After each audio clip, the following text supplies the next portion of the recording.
Record করেছিলেন আগেই, তবে একাদশ জাতীয় সংসদ নির্বাচনে সেই রেকর্ডকে আরও উঁচুতে তুলে নিয়েছিলেন। এবারে দ্বাদশ জাতীয় সংসদ নির্বাচনের পর সেই রেকর্ডকে যেন ধরা ছোঁয়ার বাইরে নিয়ে গেলেন আওয়ামী লীগ সভাপতি প্রধানমন্ত্রী শেখ হাসিনা। দ্বাদশ নির্বাচনে জয়ের মাধ্যমে টানা চতুর্থবারের মতো সরকার গঠন করতে যাচ্ছেন শেখ হাসিনা। আর সব মিলিয়ে তিনি পঞ্চমবারের মতো হবেন সংসদ নেতা এবং প্রধানমন্ত্রী তথা সরকার প্রধান।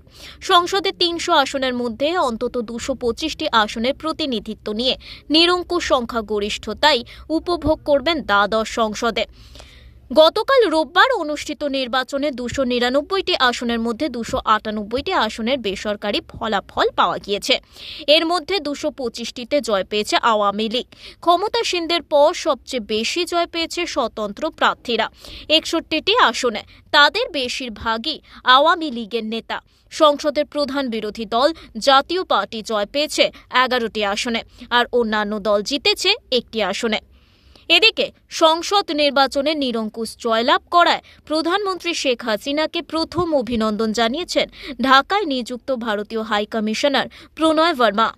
সোমবার সকালে গণভবনে প্রধানমন্ত্রীর সঙ্গে সৌজন্য সাক্ষাৎ করে এই অভিনন্দন জানান তিনি।